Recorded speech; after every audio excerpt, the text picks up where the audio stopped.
Hello friends, welcome back to our YouTube channel. आप देख रहे हैं नेटवर्क एक्सप्लेन के दुबे। दोस्तों, आज के इस वीडियो में हम सीखेंगे क्रॉस रीजन रेप्लिकेशन के बारे में। आज का हमारा टॉपिक है एडब्ल्यूएस सीरीज का ये नया वीडियो है, क्रॉस रीजन रेप्लिकेशन।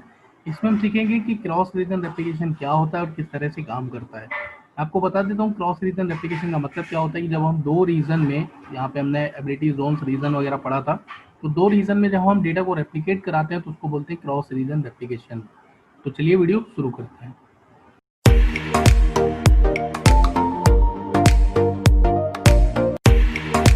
आज का टॉपिक हमारा है क्रॉस रीजन रेप्लिकेशन। तो हम रीजन पहले से जानते हैं, रीजन एबिलिटी जोन्स क्या होते हैं, ठीक है। तो एक लोकेशन होता है, उसको हम एक तरीके से रीजन बोलते हैं। तो क्रॉस रीजन रेप्लिकेशन का मतलब ये है कि डिफरेंट रीजन में रेप्लिकेट करना। रेप्लिकेट का मतलब ये होता है कि डेटा को एक जगह से दूसरी जगह ले जाना, उसको हम रेप्लिकेट बोलते हैं, रेप्लिकेशन बोलते हैं। तो क्रॉस रीजन एक ऐसा फीचर है, cross region replication is a feature that replicates the data from one bucket to another bucket. जो हम S3 में, जो अभी हमने एक प्रैक्टिकल किया था, S3 के अंदर जब हम डेटा अपलोड करते हैं तो वो हम किसी एक बकेट में करते हैं और एक रीजन में करते हैं। जैसे कि हम मान लो मुंबई में करते हैं, वो डेटा अपलोड हम मुंबई में करते हैं, पहला रीजन हमारा मुंबई हो गया। सेकेंड जो एक बकेट बनी हुई है दूसरे रीजन में जो कि पुणे है, मान लो एग्जाम्पल से कि वो पुणे में है और वहां पे हमें डेटा रेप्लिकेट करना है। रेप्लिकेट का मतलब होता है कि ये जो डेटा यहाँ पे है वो डेटा हमें वहां पे पहुंचाना है। तो कैसे पहुंचाएंगे? तो उसी को बोलते हैं क्रॉस रीजन रेप्लिकेशन, कि हम अपलोड तो डेटा यहाँ पे करेंगे लेकिन वो वहां पे अपने आप पहुंच जाएगा, ठीक है। It provide asynchronous copying of object across buckets. Suppose x is a source bucket, हम यहाँ पे एग्जांपल समझते हैं कि एक्स जो है वो सोर्स बकेट है एंड वाई जो है वो डेस्टिनेशन बकेट है। जैसे कि हमने अभी एक एग्जांपल लिया, एक्स जो है वो मुंबई में है और वाई जो है वो पुणे में है। इस तरह से समझ सकते हो कि एक्स सोर्स बकेट है और वाई जो है वो डेस्टिनेशन बकेट है। If x want to copy this object to y, then the object are not copied immediately.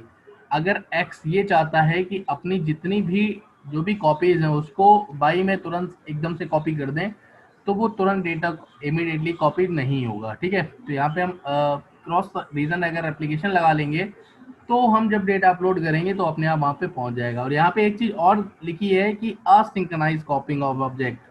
यहाँ पे एक वर्ड आया असिंक्रोनाइज। सिंक्रोनाइज का मतलब ये होता है कि दोनों को आपस में मिला देना, वो सिंक्रोनाइजेशन होता है। लेकिन यहाँ पे असिंक होता है, सिंक नहीं होती है। दोनों बकेट आपस में मिली हुई नहीं होती है, क्योंकि डेटा एक तरफ से अपलोड तो हो जाएगा लेकिन दूसरी तरफ से अगर आप चाहो कि वहां से भी रेप्लिकेट हो जाए तो ऐसा नहीं होता है। इसलिए यहाँ पे असिंक्राइज लिखा हुआ है। नेक्स्ट है some points to be remembered for cross region application. अगर आप क्रॉस रीजन एप्लीकेशन बना रहे हैं, क्रिएट कर रहे हैं, तो यहाँ पे कुछ पॉइंट्स हमें ध्यान में रखने होंगे। पहला पॉइंट है क्रिएट टू बकेट्स। हमें से दो बकेट बनेगी, क्योंकि एक सोर्स बकेट होगी जहां से डेटा जाएगा और एक डेस्टिनेशन बकेट होगी जहां पे डेटा जाएगा। ये हमें पॉइंट याद रखना है। सेकेंड पॉइंट हमें इनेबल वर्जनिंग। जब हम S3 की बकेट बनाते हैं तो वहाँ पे एक ऑप्शन आता है वर्जनिंग का, तो वो हमें वर्जनिंग इनेबल रखना है दोनों ही बकेट में। जब हम दोनों बकेट को क्रिएट करेंगे तो वहाँ पे वर्जनिंग जो होता है वो हमें इनेबल करके रखना होगा। तो इनेबल वर्जनिंग, ये पॉइंट हमें याद रखना है। दो पॉइंट हो गए। नेक्स्ट पॉइंट हमारा है Amazon S3 encrypt the data in the transmit across AWS region using SSL। जब S3 अमेजॉन का जो S3 है वो डेटा एक बकेट से दूसरी बकेट पे ले जाता है, तो वो डेटा को इनक्रिप्ट करके ले जाता है और SSL का यूज करता है, सिक्योर सॉकेट लेयर का। It provides security when data traverse across the different region. जब एक रीजन से दूसरे रीजन पे डेटा ले जाया जाता है तो सिक्योरिटी बहुत बड़ा फीचर है, क्योंकि अगर डेटा सिक्योर नहीं होगा तो बीच में से कोई man in the middle attack करके हो सकता है डेटा हमारा एक्सेस कर ले। तो एक रीजन से जब डेटा दूसरे रीजन में जाता है, रेप्लिकेशन होता है, तो वहाँ पे सिक्योरिटी भी लगी होती है। अमेजॉन S3 उसको इनक्रिप्ट करके भेजता है SSL का यूज करके। फाइनल एक पॉइंट ये है already uploaded object will not be replicated. ये हमेशा याद रखना होगा कि अगर आपकी बकेट में पहले से कोई डेटा अपलोडेड है, कि आपने रेप्लिकेशन ऑन नहीं किया था, उससे पहले अगर आपका कोई डेटा वहाँ पे बकेट में अपलोडेड था, तो वो अगर आप चाहते हैं कि आप रेप्लिकेट हो जाएगा तो वो रेप्लिकेट नहीं होगा। ये हमेशा याद रखना होगा कि वो वाला डेटा रेप्लिकेट नहीं होगा। जो डेटा आप नया अपलोड करोगे रेप्लिकेशन इनेबल करने के बाद, रेप्लिकेशन की सर्विस इनेबल करने के बाद, जब आप डेटा अपलोड करोगे बकेट के अंदर, वो रेप्लिकेट होगा, ना कि पुराना वाला डेटा। तो ये कुछ पॉइंट्स है जो कि हमें याद रखने हैं जब हम क्रॉस रीजन एप्लीकेशन करेंगे। नेक्स्ट है use cases of cross region application. Cross region application का कहाँ पे यूज करना है, मतलब क्या क्या केसेस हैं जिनमें हम इनका यूज कर सकते हैं। पहला है कंपाइलेंस रिक्वायरमेंट। तो कंपाइलेंस रिक्वायरमेंट समझते हैं क्या होता है। Amazon S3 store the data across different geographical region और ability zone to have ability of data। S3 क्या करता है, Amazon का जो S3 जो सिंपल स्टोरेज सर्विस है, इसमें क्या होता है कि डेटा जो है वो अलग अलग रीजन्स में अलग अलग एबिलिटी जोन्स पे रखा जाता है ताकि डेटा आसानी से अवेलेबल हो जाए। Sometimes there could be compliance requirement that you want to store data in a some specific region। कभी कभी ऐसा होता है कि आपको डेटा किसी एक पर्टिकुलर लोकेशन पे रखना होता है, कि हाँ आप चाहते हो कि नहीं हमें डेटा जो है वो मुंबई के ही रीजन में रखना है।